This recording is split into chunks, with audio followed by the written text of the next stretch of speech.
said yes because he's this wonderful guy, right? Yeah. And then to learn to connect with Hari, Solomon, and the team. And you know, they were really courageous and put this thing on right first time in Singapore. Lost money, in case you didn't know that. But they feel like it's important to build a community. So isn't it? It's a privilege to be part of something that just says this is for the community. So well done to all.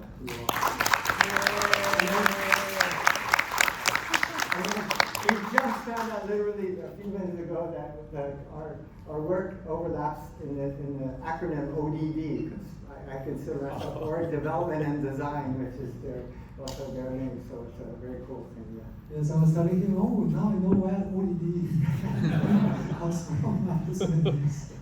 Thank you for that. Okay, so let's do it. Yeah, so pleasure to be with you. I've learned a lot today. There's lots of overlap. I feel like in some ways what we're going to do now is a little bit of an integration of a lot of things. So for example, one of the concepts on the thing is about levels of the system. You just heard Alexi talk about that.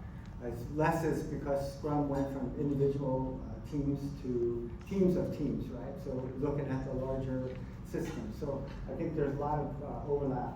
I will sneak in really quickly that my first career before I got into this consulting work was in IT. Actually, I was a developer, support unit, all that for 9 years.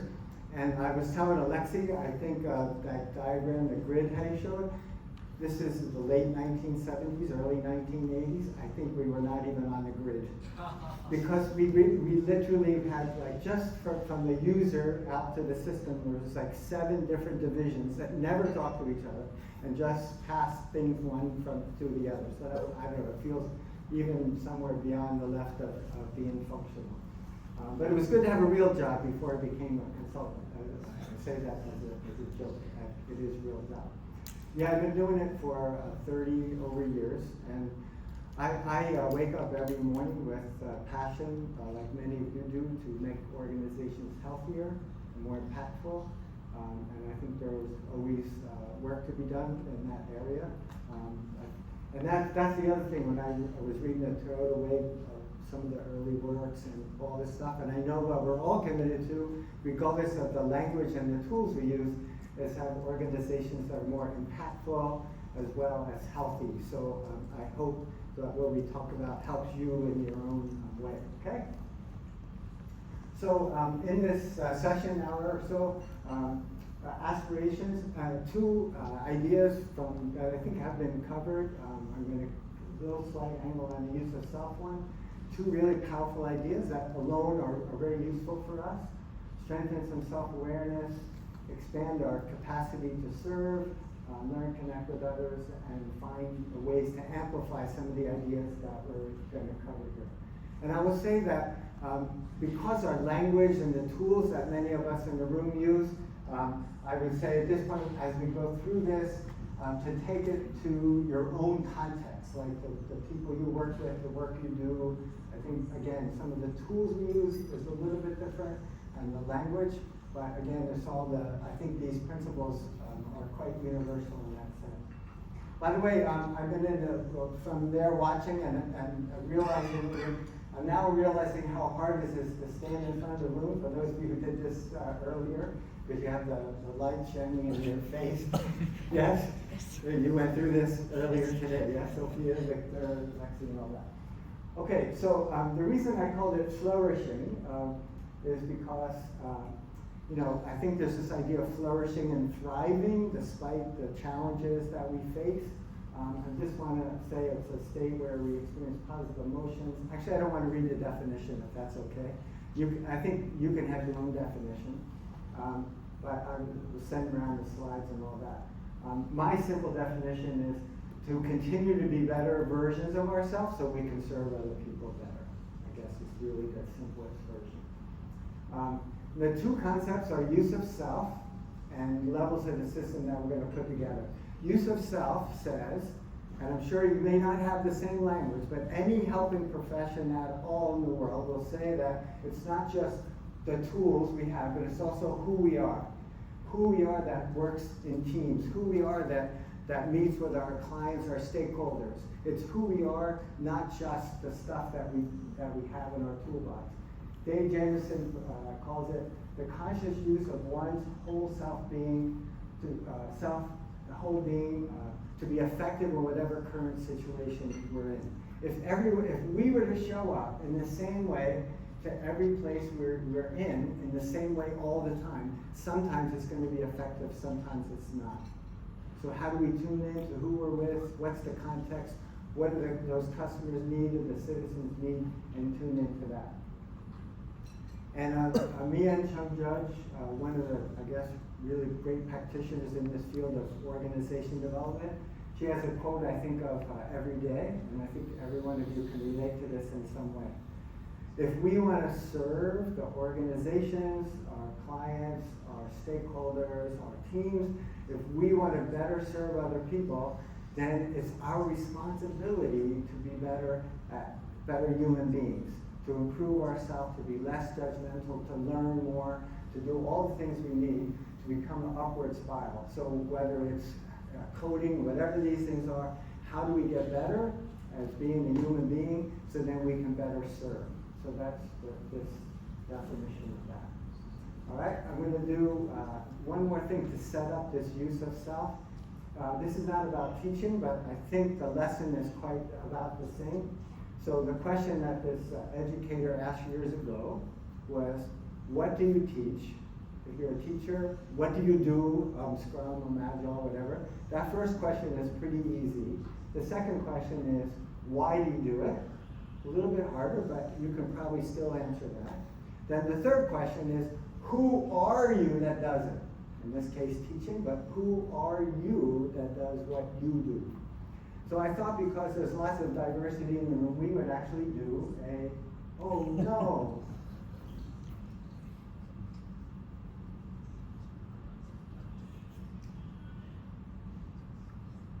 Is it going to show up now? There we go. So I thought we would do this. If you get out your phones, who are you that does what you do? So you can say you're a scrum master, you can say you're a midwife, you can say you're a Sherpa, you can say you're a consciousness raiser, a dancer, whatever. Francis, what would you say? I would say I'm a painter. A painter, yeah. So how would you describe who you are that does what you do? You can take it very literally, you can do it metaphorically, a choir conductor, a jazz band, or whatever, yeah, who are you? And you can put in multiple answers, because we have such a nice variety in the room.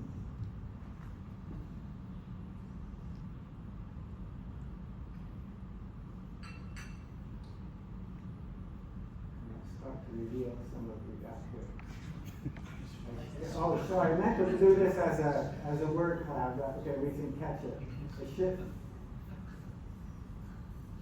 engineer, mother, spiritual seeker who knows how we're all connected. Like we're a normal person. Very rare to have normal people.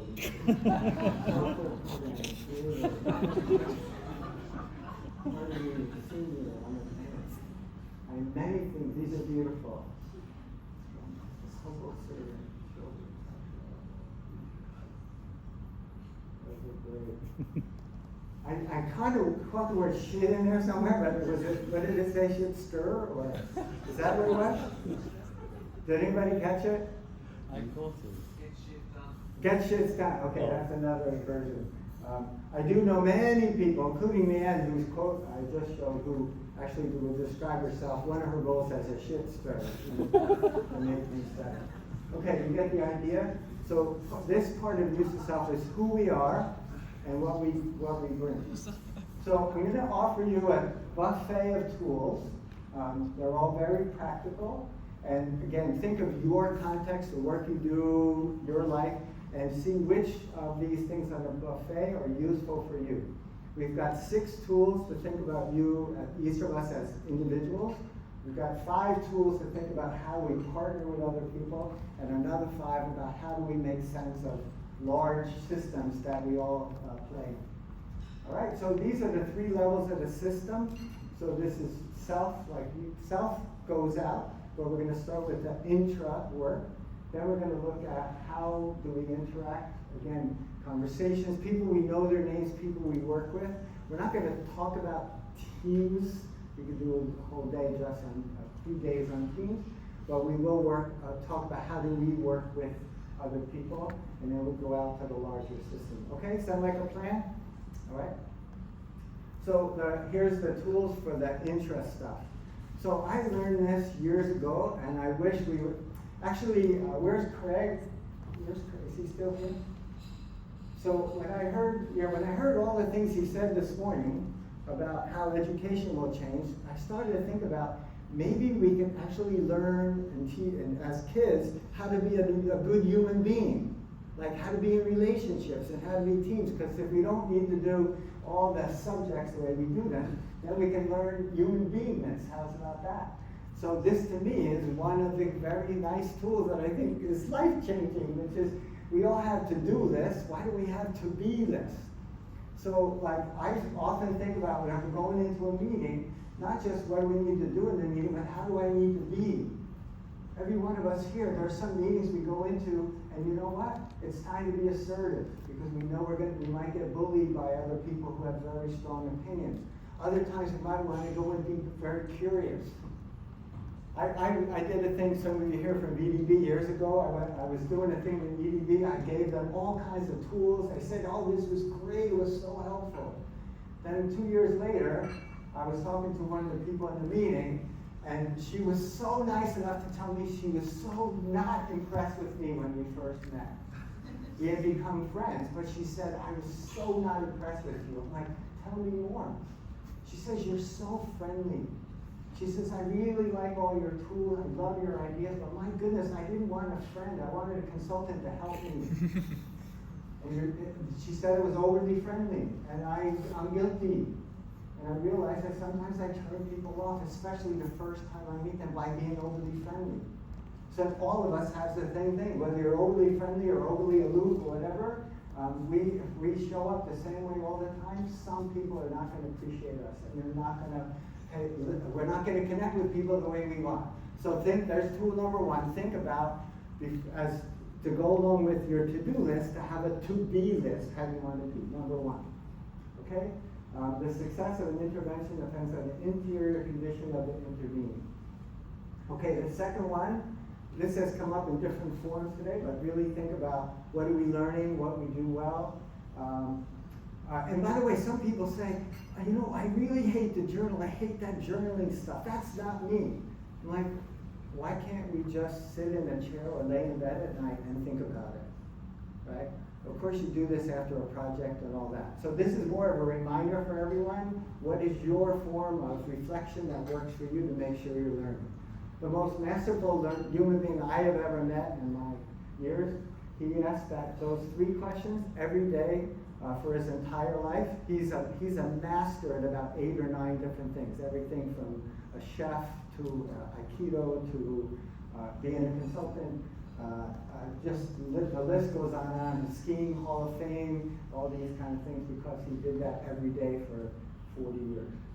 All right, so follow quiet action with quiet reflection. Quiet reflection leads to more action. I think everyone knows this. It's just a reminder for how well we're doing it, right? Number 2. Number 3, to be comfortable with conflict, right? So some of that actually was talked about in the other presentation that I was just in. If there's no conflict, doesn't mean it's good, right? It means maybe we're hiding it. So, but if we're uncomfortable with conflict and somebody brings, and we see a thing happening in front of us, we try to shut it down. Everybody ever experienced that?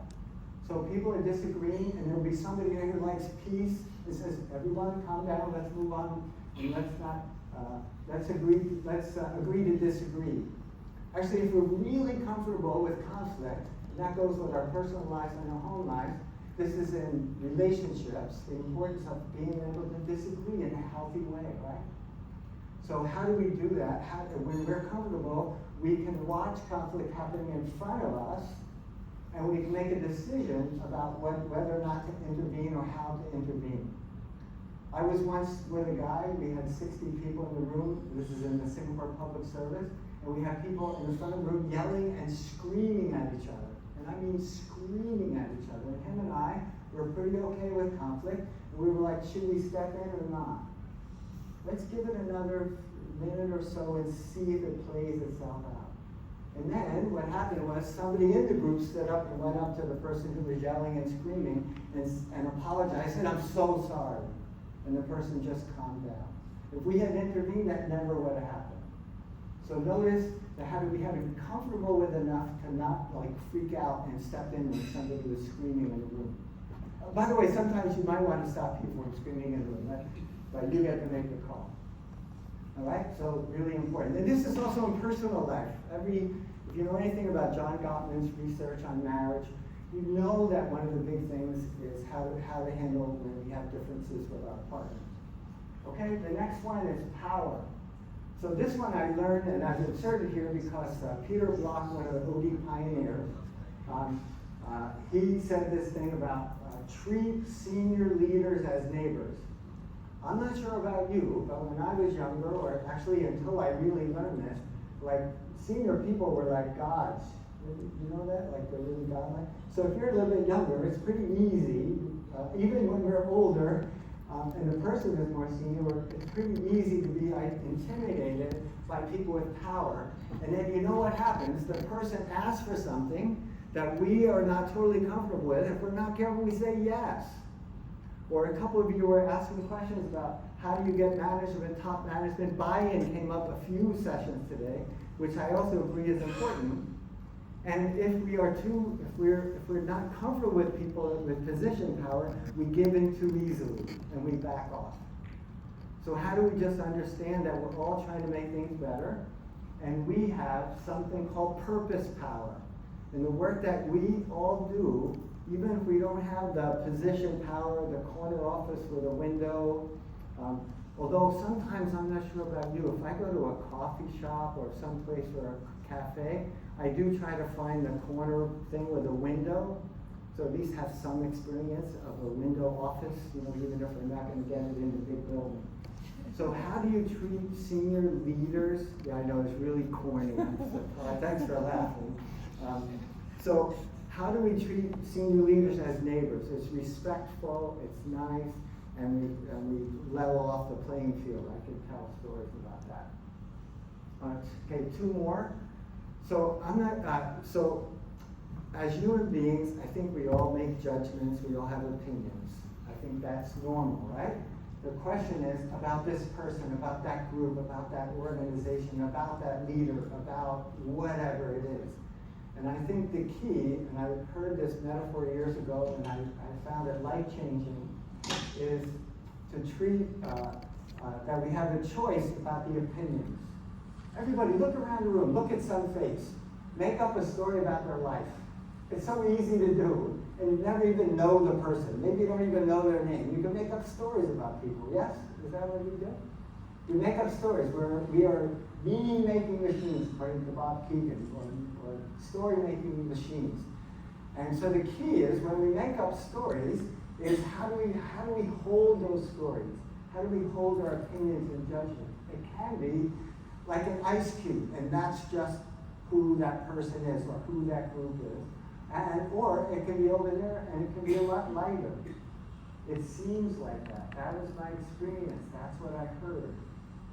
I have a couple of data points that tell me that. Isn't that interesting? So how do we keep our judgments, and think about it as H2O, that they can be very soft, and we don't have to like give up our opinions, but we soften them up. Do not judge, assess. Okay, the last one. I told you my first career was in IT, right? And I don't know about you all here, but I can tell you for myself, when people told me that they had an intuition, I thought they were making it up. I really did. I thought it was something that, I'll get more guidance from you later. But yeah, I used to think, my gut feeling tells me to do this. I'm like, don't bluff. What's the deal here? Because I didn't even know what an intuition was. My undergraduate was accounting, my MBA was in finance, and I was in IT, right? So we didn't do intuition when you do those things. And I really didn't know what it was. And then when I heard it, and I started to learn about it, I'm like, hey, there is something to that. It is some sort of gut feeling, literally a brain that we have. And even for emotions, how do we develop a full range of emotions and know when to use them? Some of the most, I think, effective interventions, and I have to choose whether I say it, is actually to say to the group, I'm not sure about you, but I'm really disappointed in how we're doing. Or I'm really proud of us. To actually name the emotion. First we have to notice it and we choose whether to say it. So how do we know that these are data points? We don't have to do anything with it. It's not like we have to, if we have a feeling we have to do something, or we have an intuition, we say, I do have a guy that I work with on a regular basis that I really do think he's trying to manipulate the group by saying, I have a gut feeling group needs this, and I'm like, they don't, because I'm pretty sure he's making that up. But it is data. It's data for us to decide what to do with, right? Often data that is also very important. Okay, so those are the feelings and intuition are data, not direction. Anybody know the work of Susan David? I think she does really amazing work in the area of emotions. Yeah. Okay, so those are the first 6. Can you have a chat at your table for a few minutes about your curiosity about some of those? Some of those just could be a reminder. There could be some you're more want to talk about a little bit more. Maybe you have some really awesome journaling techniques, reflection techniques you use in your teams at the end of a sprint or whatever those are. So there's 6 things for you to play with in your group for about 5 minutes. Okay, so over to you.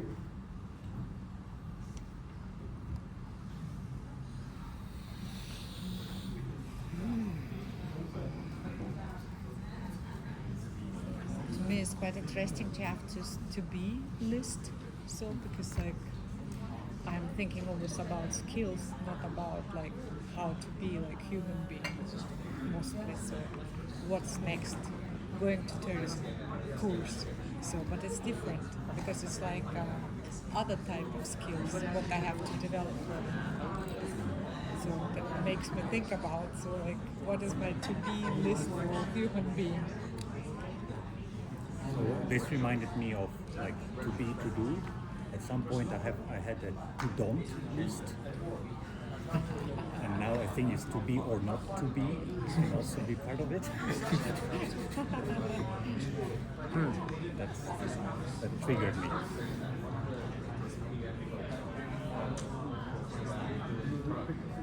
To me, it's a time for reflection. I've been using the 5-minute journal. Have you heard about it? 5 minutes journal? Yeah. It's a book, and it's asks you some reflective questions, 3 in the morning and 3 at night. But they said first 5 minutes when you just woke up, and the last 5 minutes before you go to sleep. The first 5 minutes shapes the day, the last 5 minutes shapes the night. So it's very important. The last 5 change. Shapes the night, shapes your night. Shapes the day, shapes the night. Yeah. And those questions are pretty similar, what's the highlights of today? What do you learn today? Something like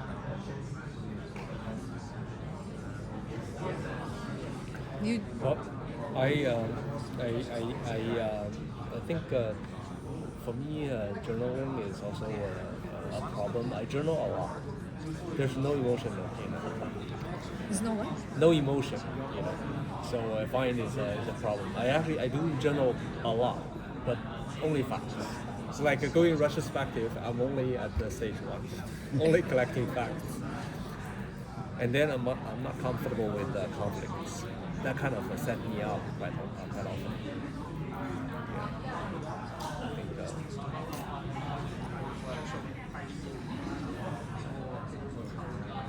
I think Regarding the conflict, I'm always thinking, so if you have the conflict, it doesn't matter in private or environment or at work. Maybe I would think exactly on the way that the conflict is good, but the people they're sitting opposite of mine, so maybe not. So how to solve the conflict and the conflict? So maybe you know, like if you have this behavior, so and you always let the people like just to shut or whatever. So how to make sure that another person or team on another side is acting on the same way like you acting. You have to implement kind of rules. So, and if it's like at work, it's easier. So, but it's like on the street, on the private life, it's quite harder. So, if you have like Okay. people like that. All right. So let me just clarify. You'll have these after each of the rounds. Just somebody was asking about number 5 to clarify a little bit more about that, and then also we kind of triggered some extra thoughts for me. So again, this idea that we have opinions about people that we meet, right? And H2O, an H2O as an ice cube is to say he or she or they are like that, as if it's truth. Actually, I heard a thing recently somebody told me which I thought was really true. The person said, there is no such thing as current reality. There is only perceived reality. A little bit on that principle. So it softens up these opinions and makes them softer. And then I was thinking about, I can't remember where I picked this up, but even with my wife, when my wife and I disagree about stuff, or when I want to tell her what I thought she did or why she did it, I say, the story I'm making up about why you did this is this. And it softens things up a lot, because it's not, I'm not saying she did it for that reason or whatever. So if you're in a relationship and a partner, I think I found it a very useful thing. The story I made up about that, about what happened is that. So it really, just that word alone softens up. And if you go back to that diagram, it turns it from very solid opinion to very this is the story I'm making up around that. Okay? You all good with that? So I just thought just to get a little data from the room. We don't really have enough time to hear too much, although I appreciate Alexi's thing about getting people to open up. But we hopefully will have a little time at the end when we finish the 3 rounds. Just to get some data out from the room, can you do this QR code? And just pick the ones that you thought were helpful, reminders for you.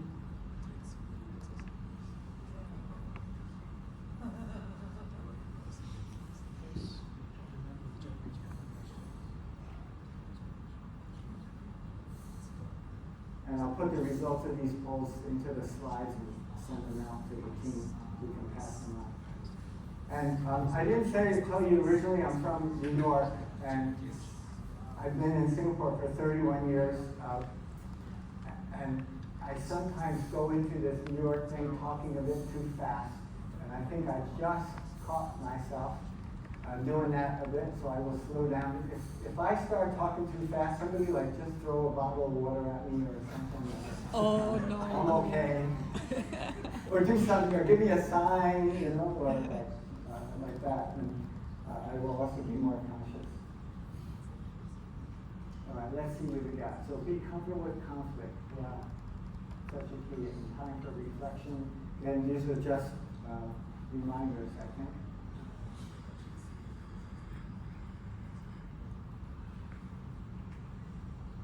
And I think what's nice about all these things are not just for work, right? These are life skills, right? These are really how to be a better human being. And again, I don't see Craig back, but back to what's going to be taught in the schools of the future instead of just science and language and geography, which can be done using technology in the future. We'll be teaching stuff like this and really experiencing what is it like to be a human being, right? Or a human becoming, I guess would be another way to say that. All right.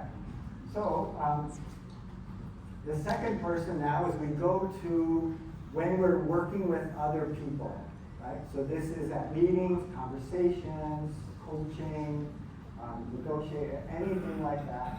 How do we interact with other people? Right?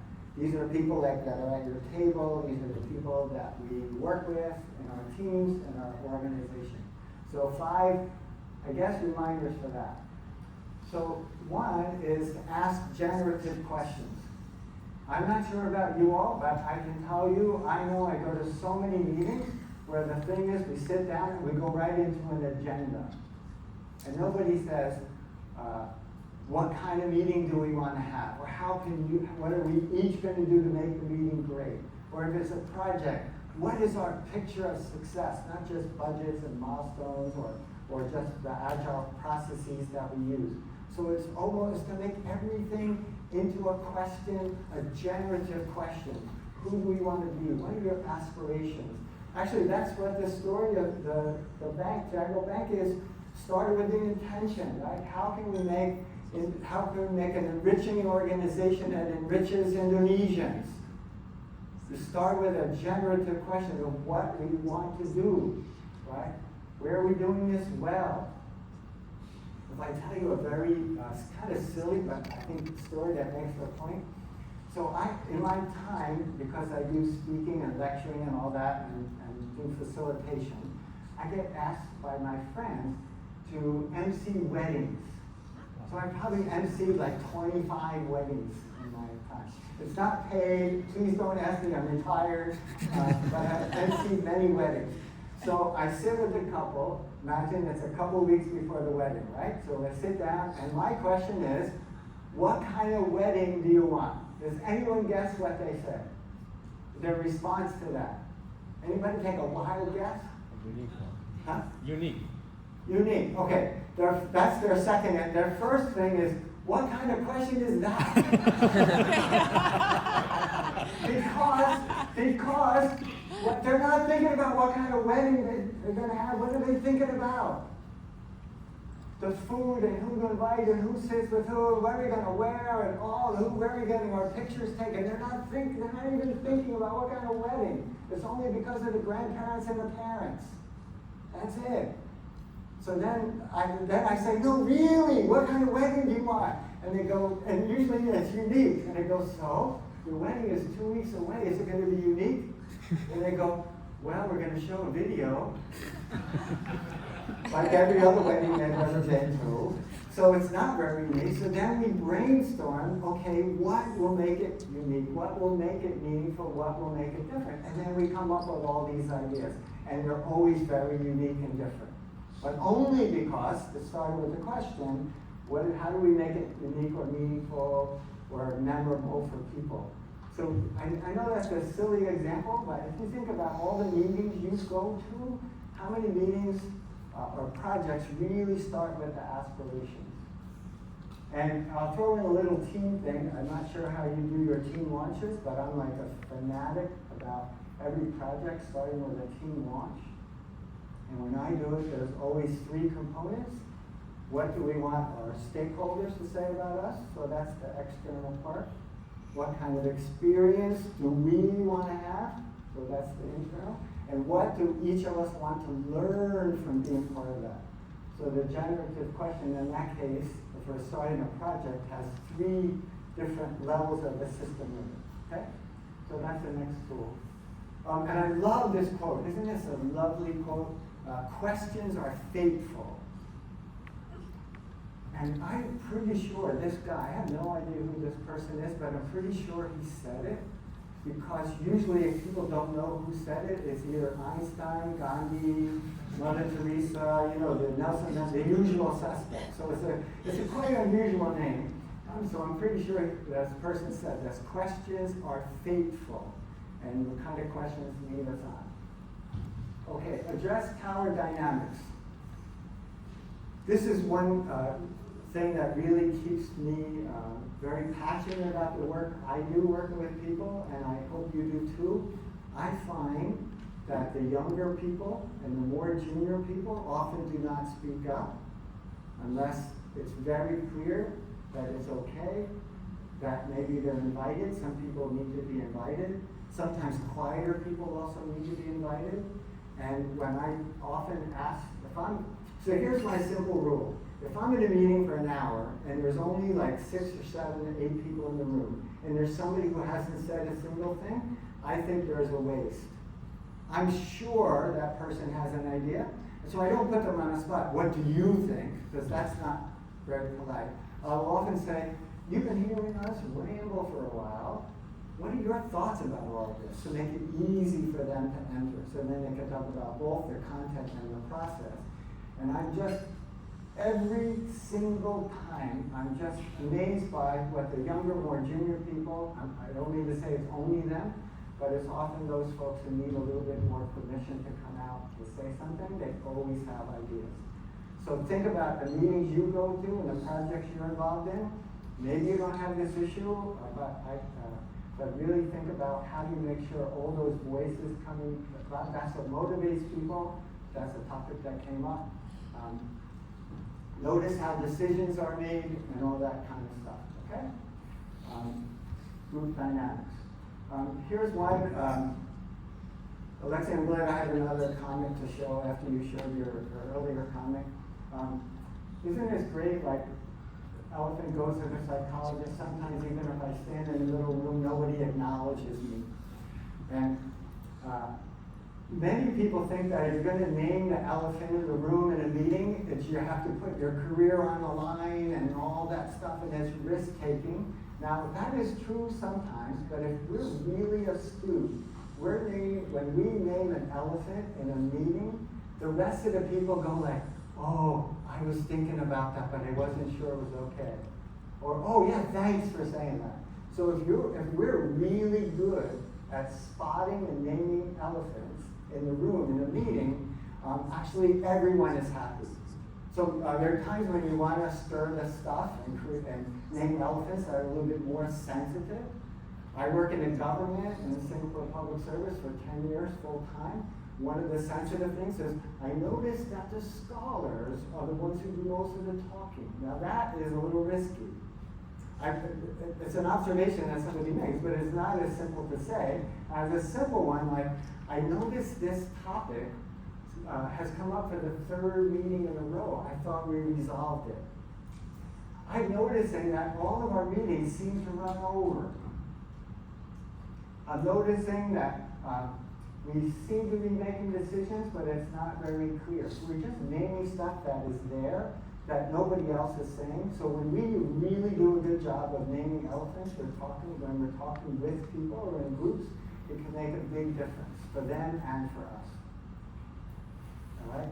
Don't ignore the elephants in the room. I just wanted to. And an elephant is a little bit like the person who's not brought into the room, so it kind of connects to the previous point. Okay, how many of you are familiar with this thing? Advocacy, inquiry, the balance, and all that. Some of you have heard this in some form or another. Yeah.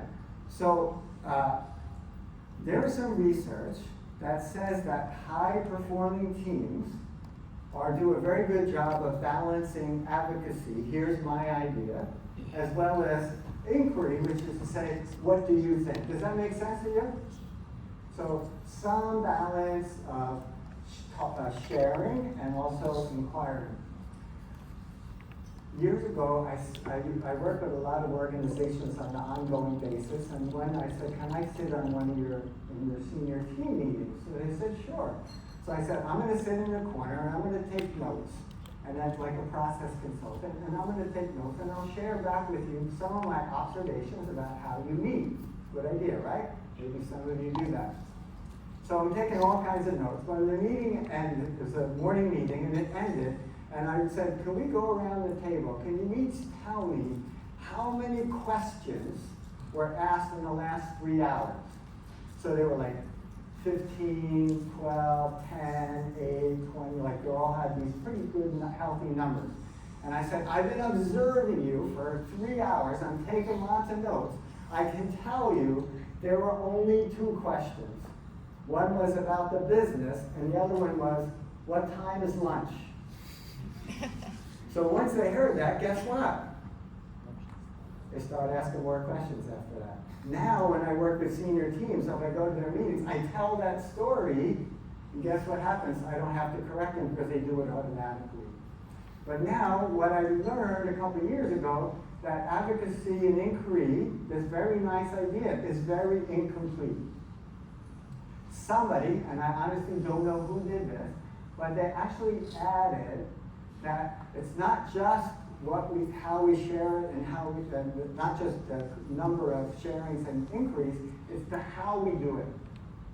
So I can ask you a question and I can say, ooh, can you tell me more about that idea?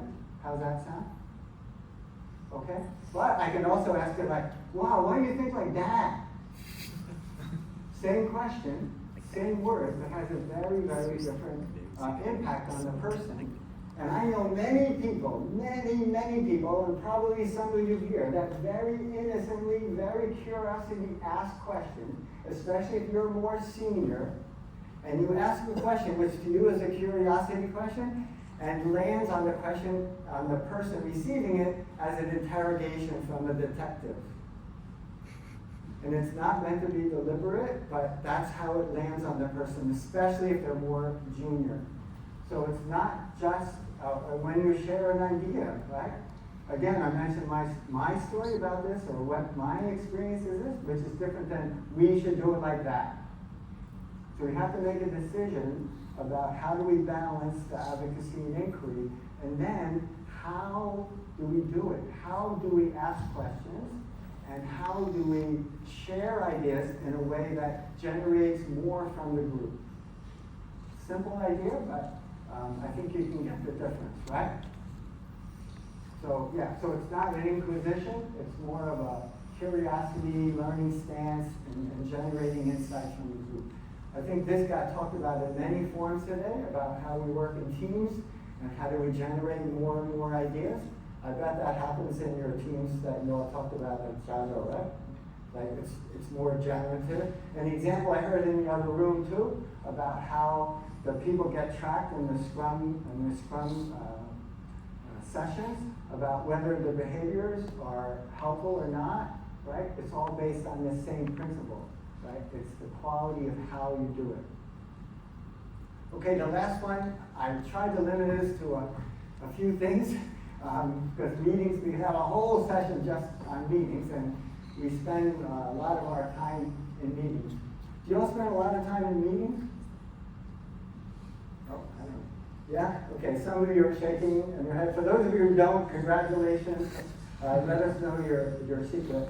Actually, I just spent 3 days with the Singapore prison service last week, and most of them don't go to many. I was like, how many meetings do you all go to? They were like, oh no, maybe once a week. I'm like, wow, wouldn't that be nice? But when I work with leadership teams, I ask them to do a thing about how many hours. It's usually 5 hours a day.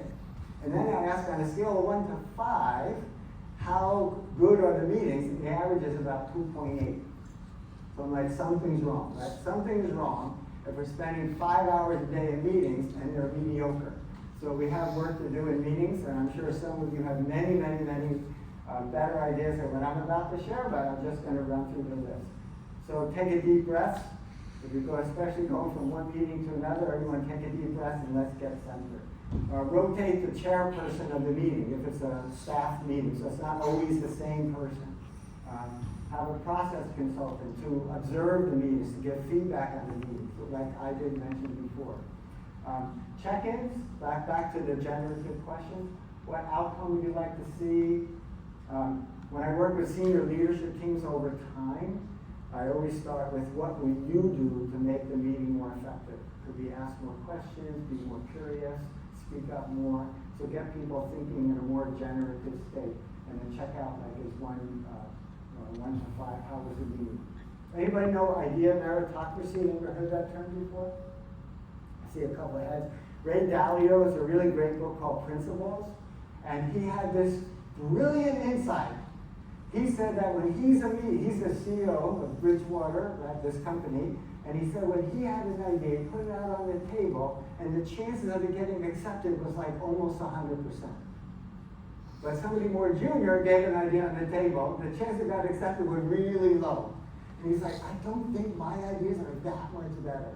So he created this idea meritocracy, that they use technology to put ideas up on some platform, and then everyone discusses the ideas without connecting to who said it. Isn't that brilliant? So that's an idea you might want to do sometimes, and maybe some of you already do that. The next one is the one I use all the time, and I find it so simple, and has many benefits, and you probably have your own versions of this. To me, it's a traffic light system. So we have an idea, We're getting ready to decide whether to go ahead or not. Many leaders will ask, like, is everyone okay with this? And especially when it's a boss or the project lead or team lead says, is everyone okay? What's the answer? Yes. Just like that, nobody says anything, right? Because it just gets accepted. And nobody really understands what happened, but it gets accepted. So I like a traffic light system, which that's not, some people say getting consensus takes a long time. So now I understand why you want to do that. It's short and fast and just say everyone okay. A traffic light system says, here's the idea.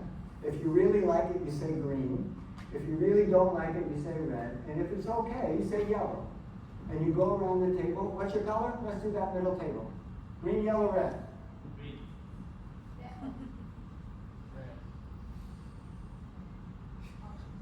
Ours. That's creative. Okay, so we heard a combination of colors, including yellow and orange, which I think is a great answer. All right. So now the first thing we have to say, and by the way, having used this technique many, many, many times, very rarely hear red. But when it's a red, we got to find out why. And if you're in a team, the teams I have run and I'm part of, if somebody really feels red and we cannot help them see that it's a good idea, don't do it. That shows ownership. It shows that everyone's opinion counts. Again, but most of the time it doesn't happen. And then we say, for those of you who said yellow, is there anything that could make it more green? And half the time people will just say, no, I think it's okay. It's not great, but I think it's good. I can go with it, right? And then every once in a while somebody will say, actually, I think we can make it more green if we stretch the deadline out just a little bit more. Or if we got one more head count in to support us.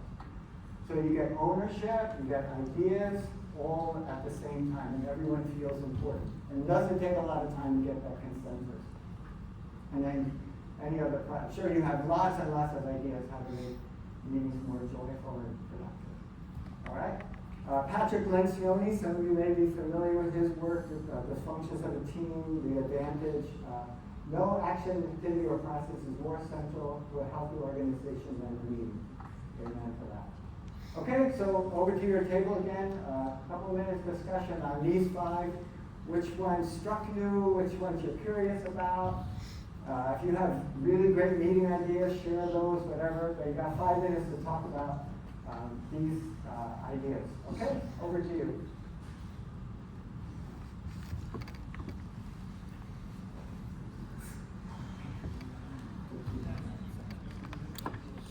I suck at meeting. I think a meeting, I wish to learn more meeting Really? skills. Well, I don't have a lot of meeting, but I was hoping to get through.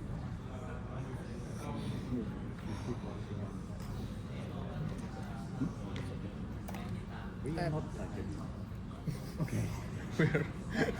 Where the guys are looking at him. No, I mean, I have a lot of ideas here, and I think like the best ideas, so what I also use at the moment, so just really to pass the meeting also to someone else to moderate. So because usually there are people kind of coming to the meeting like vacationers, so expecting from you that you do something. So now I'm more like interacting and giving also I'm delegating it basically a lot. And it makes sense because it's not that boring and the people can try something new in the team. I'm curious to hear from you. You haven't had a chance to talk last time. So what do you think? Yeah, I would agree here. So basically, by the way, that's really a good idea to like delegate the meeting to someone else. Yeah, and by the way, so it should be done to random like team member, yeah, or we should choose. No, I'm leaving it really even to the random ones. So if they feel like comfortable to moderate and to do it, so I'm trying to make sure that everyone try it. So then later on, so if you have something like a meeting where you're doing it, so everyone is more like carefully taking care of that they're listening and also participating because they know how it's exactly like on the stage, you know. So that's the light. I just realized how uncomfortable if you're staying on the stage, so to have a light in the face. It's the same thing, basically. And how often? Basically, almost every day.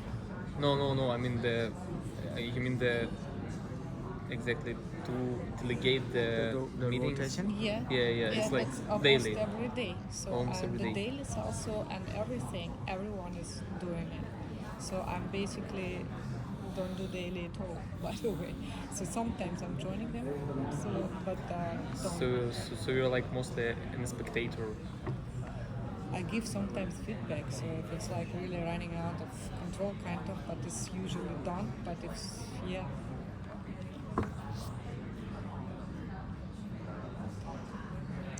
I I really like ask generative questions. I've seen many tools, for example, like client care and design, which is also asked like what success look like, and I see many other forms of it, but I haven't. Now that I heard it named, it helped me see deeper in many tools that I've been using often.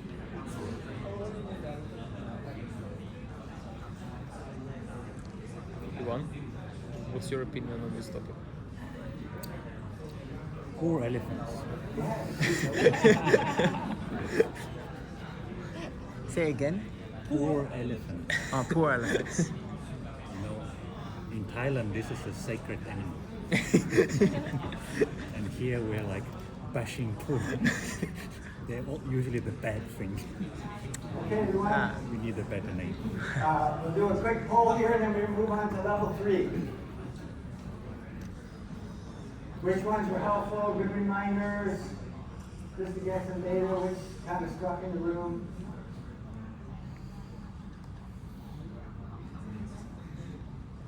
I was hoping we'd have time at the end to open it up after we do the 3 rounds. Not looking like that.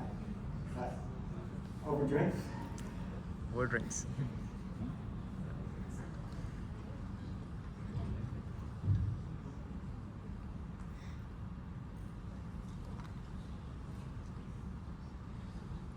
Pay attention to how we interact.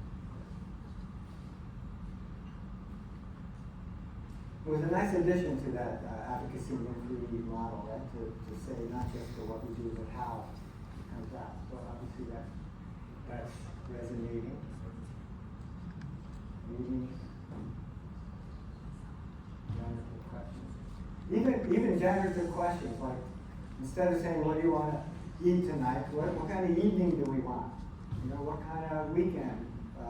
What kind of holiday do we need instead of where to go, which is usually the task as opposed to asking a more generative question. All right, one more level to go, which is how do we relate to larger systems? All right? First one is The Beauty of Beast. A very good friend of mine has written many books, one of the OD kind of Hall of Fame guys, Jeff Bellman. And he wrote a book called The Beauty of the Beast, which is like a movie, right? The Beauty and the Beast. This is, and his idea, his metaphor, is that most people in big organizations see themselves as the beauty, and the organization is this big, ugly, complex beast. Does that sound familiar to anyone? So the whole book sort of unpacks that idea. And this 2x2, which we can have a discussion just on that, is to really look at our own relationship to the beast. If we really resent the beast a lot, and we hate the complexity of the beast, then that takes a toll on us. I'm meeting many people.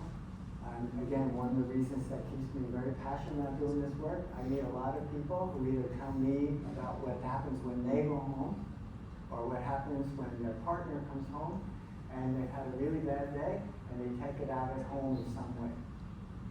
Esther Perel is a relationship expert. Some of you might know her name. She has a quote. She said, "Most people bring their best self to work and their leftovers home." That is a heart-wrenching quote, right? And it happens all around the world. So if we resent the beast, it's very likely that will show up and leak out into other parts of our life. We're tired when we get home. We're not on our best self with our kids, whatever that is. If we overly love the beast and we just and test everything because the breed is great, we'll be a little bit delusional and we're going to burn out. So how do we find our own way of appreciating the beast for what it is, just like Belle did in the movie, and keeping that nice little relationship between us and the organizations that we're part of. So if we can each do a little reflection very quick about whether you're in a system or you're a consultant, think about the relationship you have with those big systems that you're part of. And even if you want to say a country and politics, whatever, like that. And if there's one thing I think that many of the clients I work with, if there's one thing, maybe why they hire me is because I love them. I can honestly say I love the beast. And I think when people feel that, they feel better because they don't always love the beast that they're part of. So that's one to think of. All right? Honor and accept the system for who they are and walk them to where they want to be. Okay, the next one I'm taking from work I do a lot of with the Starry Oshry, who has one very simple way of looking at systems. We can, again, do a whole day or two just on this. But just the idea is to see the system and understand the context that people operate in. So let me ask you a very simple question. When an organization is not doing well, who do the top people blame? The middles or the frontline workers? Who do they blame? The middles or the frontline workers? Which one? Who do they blame? Middle. Somebody? Do they blame the middles or the workers? Okay, my experience is they almost always blame the middles. Because they say the middles are not translating our strategy down to the ground. Our middles are not doing what they need to do to get the workers to do this. I see you're shaking your head, right? When the frontline workers, when things are not going well for them, who do they blame? Huh? The top. The top. Right. If they don't have very good bosses, they blame the middle. If they have a good boss, then they blame the top. And who do the middles blame? They blame everyone, right? Because top wants stuff, bottom, everyone wants stuff from the middle, right? This group is saying, you got to do this for us, and this group is saying, get me more headcount, get me more resources.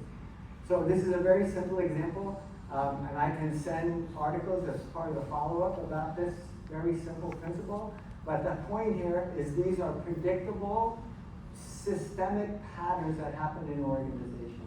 And this is a simple diagram to show that. Frances, she went through a workshop on this, right? And you get to really see it play out. So we need to understand that depending on who we're working with, one of the things we do on that is part of the debrief is when you're working with people at the top, in the middle, the bottom, how do you work differently? And of course, everyone is in middle space. I always ask permanent secretaries or CEOs, what space are you in? Because they're seen as the top. But their answer is always, how do they feel? Anyone want to guess that one? As a permanent secretary or CEO, what space between those three spaces do you feel you're in almost most of the time every day? That's right, every single time. That's 100%. They always feel middle because they're between the organization and the stakeholders, the citizens, the customers, the media, the board. Very often it's the board. So these are predictable things to understand so we can talk to people and connect with people in different ways, right? Barry Oshry, we can do these ideas is to create a system with outstanding capacity to survive and develop. We're never going to have perfect. The beast is never going to be perfect, but we can make it a little bit healthier. All right, two more. I wrote a book on this, a topic very close to my heart about polarities. And when you work in big systems, it really works to pay attention to what polarities that you're seeing. So part and whole. Okay, let's say you have a HQ and you have field offices. Is this predictable or what? What do the field offices always say about the HQ? Like, always. Can I say always? Okay, almost always. What do they say about HQ? They don't know what they're doing. They're in Ivory Tower, blah, blah, blah. And what do the HQ people say about the field offices? They lazy. Huh? They lazy. They're lazy, don't get it. They don't implement these brilliant strategies we come up with. So that's an example of part and whole. And then the other one, Here's another advice for you, and I heard this word a few times today, silos. So when you hear the word silo, is that positive, negative, or neutral? It's negative, right? So be careful when you use the word, because people use it all the time. And when I ask them what's the problem, or what would you be seeing different if it was not silo, they can't come up with anything, because it's a convenient word to use.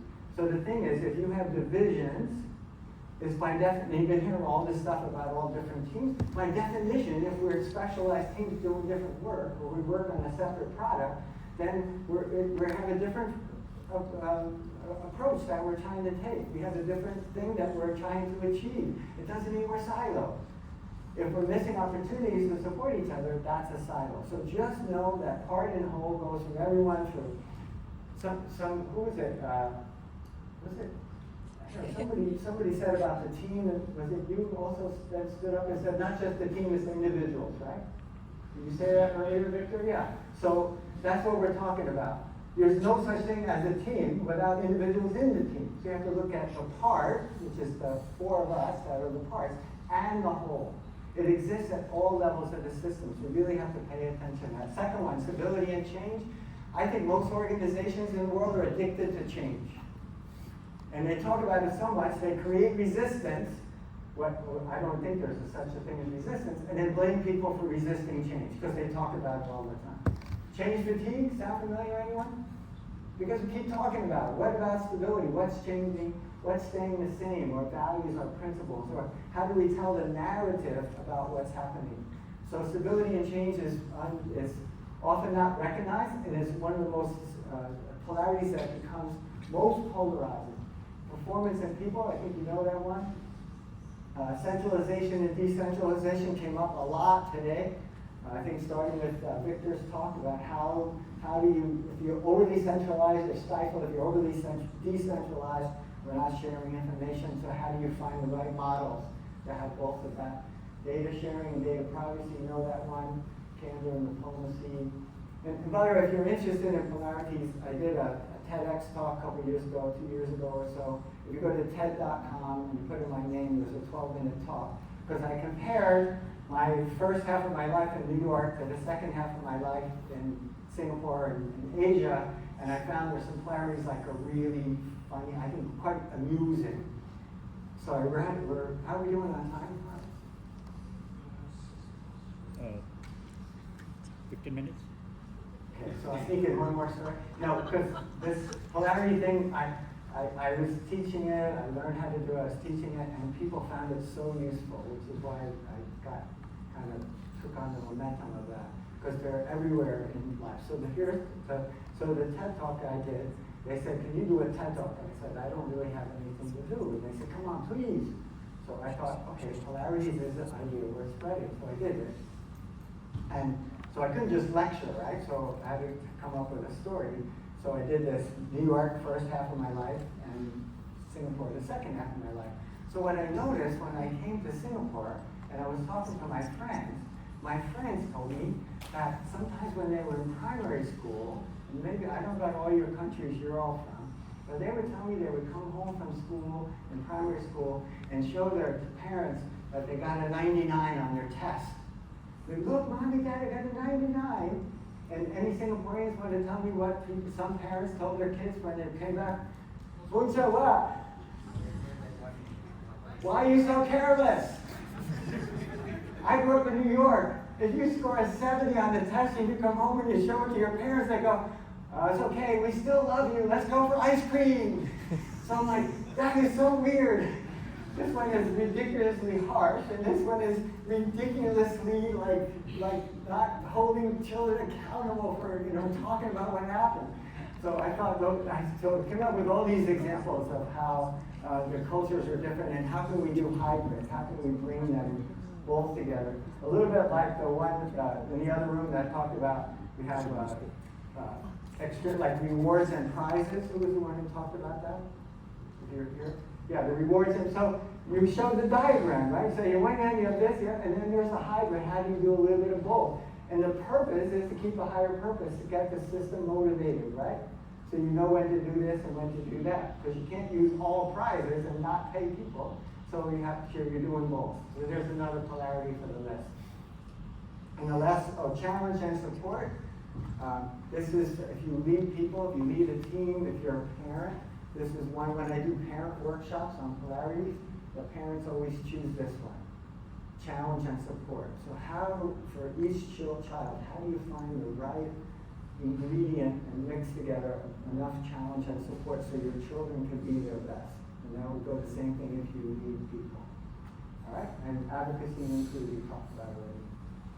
Barry Johnson, the guy who created, by the way, this idea of polarities has been around for thousands of years. Yin and yang, thousands of years. This guy, Barry Johnson, kind of brought it forward because the world's become more complex, so these ideas are more useful. And he created a map. Oh yeah, there's a whole mapping process, but that's why it's kind of got a resurgence. We already know yin and yang, we know hot and cold and all that. But he says if you want to guarantee a change effort will be not be sustainable, tie it to one pole. If you want a platform or a change effort, build it on a polarity that's indestructible. And this is what I mentioned before about change and stability. There's so much emphasis on we need to change. How do we do both? Right? What are the rituals that we put in place? What's the narrative? Most senior leaders I work with are really not very good at the narratives. They emphasize change, change, change creates fatigue. Change fatigue. How do we do that better? All right? So one more. Take an appreciative approach. How many of you use this or are familiar with this? Some do, yeah. So most organizations are saying, how do we get better at this, whatever that is? How do we get better at products? How do we get better at agile? How do we get better at collaboration? How do we get better at that? There's value to that, but at some point we're trying to squeeze just a little incremental value out of that. Sometimes it's worth flipping on the other side and saying, where are we already doing that well? So if you have Scrum teams out of all this stuff that's going on, and you're saying, how do we get better? Maybe sometimes it's like, wait a minute, do we have a team or do we have a product that we are like really doing well? Let's talk to them about what they're doing. So the one that I use and the work that I do, that I use this all the time, is this thing about silo, we need to improve collaboration. And I said, how long have you been talking about this? Years and years, how do we get better at collaboration? So sometimes when I'm working with them, we'll do this. I'll say, can you name some examples, we'll split into two groups, and can you name some examples where there was high levels of collaboration, and then I say in peacetime. Because it's not fair to say in COVID we all came together. Right? So in peacetime, that you came together and worked across departments in an exemplary way. That's question one. Then question two is, what enabled those things to happen? And then the third one is, then how do we do it more? And after doing that exercise, they don't talk about silo anymore. And sometimes they're using the word silo very loosely. Like, I work with the Land Transport Authority here in Singapore for about a year plus on a lot of workshops and interventions. And so I first went there like, yeah, we're silo. So then I asked them, what's their problem? I guess I could have told us with the partner hall. They go, actually, I don't think it's really a problem because the rail people do their thing, and the bus people do their thing, and the train people do their thing, and all that. I'm like, so what's, yeah, I said, so it doesn't sound like a problem. And they go, yeah, it's not really a problem. And I said, please stop using the word silo. But they still want to talk about it, so I had them do this exercise. They came up with the most amazing examples of how they've cooperated across and supported each other and shared resources and all that. Now they don't use the word. If I ever hear an LTA person use silo, I will scold them. So that's the last one. And really think about how many times, and maybe even for ourselves personally, and we sometimes flip the thing and say, where are we already doing what? Instead of this treadmill, how do we get better? How do we get better? Whether it's customer service or the way you develop your products. Okay? So David Cooper Ryder, who's created sort of the, Phil's advisor, PhD advisor, He's the one who kind of made the modern field. This idea's been around for a while, the origins of OD, but he kind of brought it up to the future. We need to focus on what's working instead of what's not working. Okay? I do have one more. And what these have actually come up a little bit already today. I'm sticking with the term OD, and just that I was going to call it think systems or whatever, but I thought just call it what it is. How do you put more? Actually, less is an example of putting more O, more organization-like. So it's not just teams, it's how do we create a culture of teams. So these are my ideas of things that can have more O in them, right? So instead of just, most people when they think leaders, they think senior people. But every person can be a leader. I work with organizations, anybody, collective leadership, everyone's a leader in their own space, that's what leadership is, right? This came up a few times today. Let's not just have teams, let's have a culture, let's have a teaming. A.B. Emerson used this term, that people know how to team. So, and it's very important for the work that you all do, even more than the things that I see, is the ability that when people join a team, they know what it means to create a high-performing team. Not just how do we create a high-performing team, that's just one team. How to create a whole organization. You all got this over there, right? Zago Bank, you got this? Teaming? Just say yes or no, it's okay.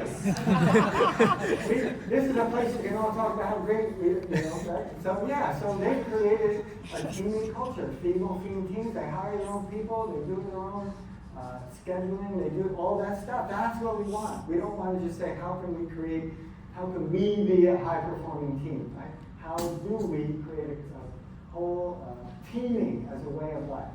Third one, came up in different forms of culture of team meetings at work. Not just how do we make our meeting better, but I have a few people that I know that have created meeting kind of protocols, and then the whole organization takes that on as this is how we do meetings in our organization. And the last one, with all the change going on, how do we make sure we see it as an organization competency? Adaptability and agility that Alexi mentioned earlier, or how do you do change portfolio management? I do some projects where we take all the projects that go in and we put them on some sort of matrix and play with them. So otherwise we just, again, get caught in the change fatigue. Okay? So Ed Schein, isn't it interesting? We just talked about Ed Schein, humble consulting, and his quote is right here, which is, OD, he's one of the pioneers of OD. I aspire to be like him. He was 93, almost 94 years old. He did a webinar somewhere around the world, and then he went to sleep, and he passed away in his sleep. So his last action was to do a webinar on OD and trying to make organizations better. Can we do that? Keep making organizations better. Please don't retire. We have work to do. Yes, Stanley? We got work to do. I'm serious, folks. I didn't mean to go through, but I just think as a world we can do so much better at creating teams and organizations that are life-giving, that people feel good about. And I know some of you have that, and if you do, bottle it up and share it and do what you want to do, because I'm meeting way too many people who are miserable at work, and it's not acceptable. Do you agree with me? And I don't know your experience.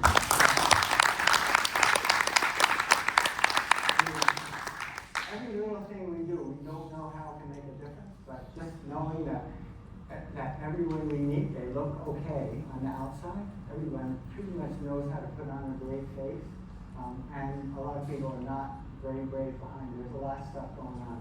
So we're going to use, I'm sharing with you a few things, you have your things, and we just continue to do this. All right, so last discussion, last poll, and then I think we wrap up the day. So last discussion, just a couple of minutes, 2-3 minutes, about these 5 ideas. Which ones are useful, curious about, you want to build on?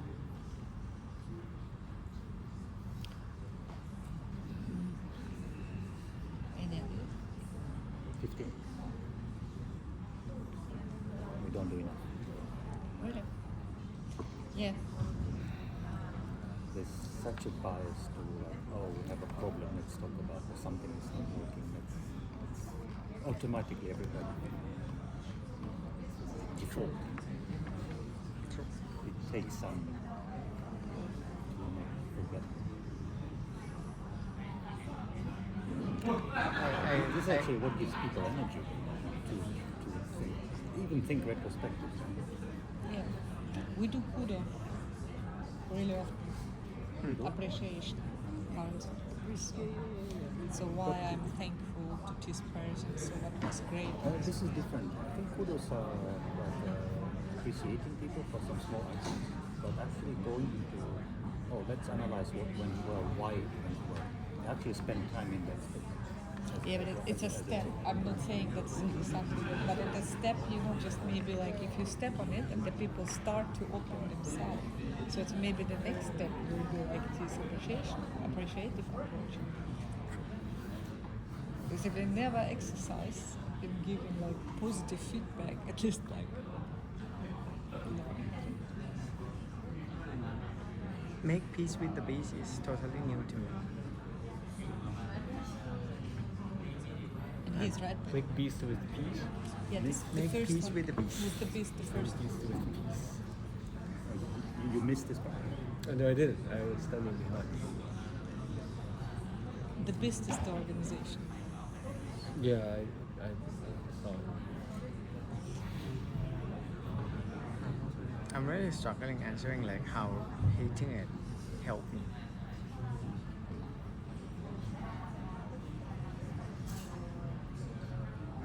But maybe Okay, just one more minute, just to have manage spoke. our time.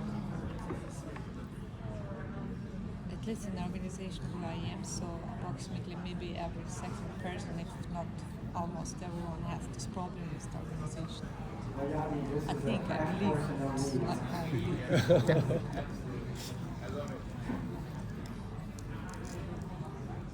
Okay. Last poll. Which one's caught your attention? Oh, I think oh, so I didn't put the appreciative approach on the poll. I missed it. Oh, You want to put that one in there? Is it gonna work? My bad. Huh? Not. Are we doing it? No, I think It works, it works. That was my mistake. When I was setting up the poll, I missed that.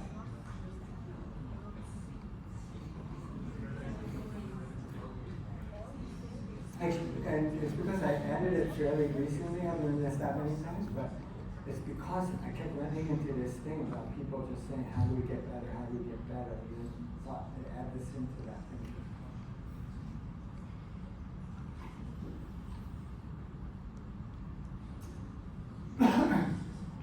All right, make peace with the beast.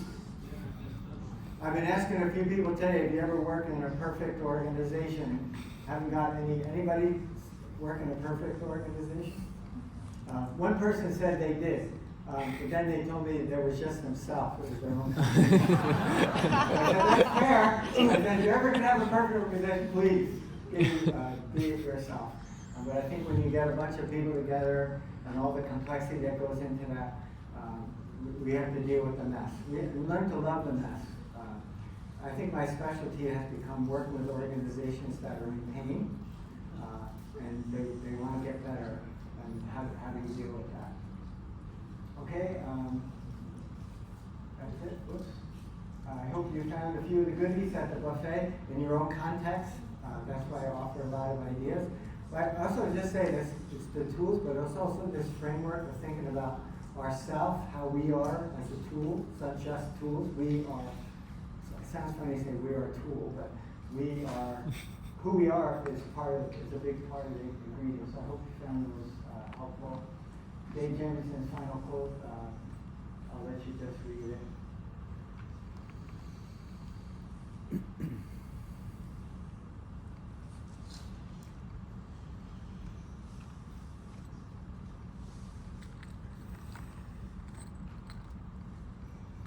I love that middle one about through our work we help others and we grow ourselves. So, okay. And I don't know if you want to share, or we can talk after that. Okay, but I'm looking at the time, so hope the buffet was helpful, and we're wrapping it up here. Yes. Thanks for inviting me, Stanley. Thank you, Douglas. Yeah, Yes.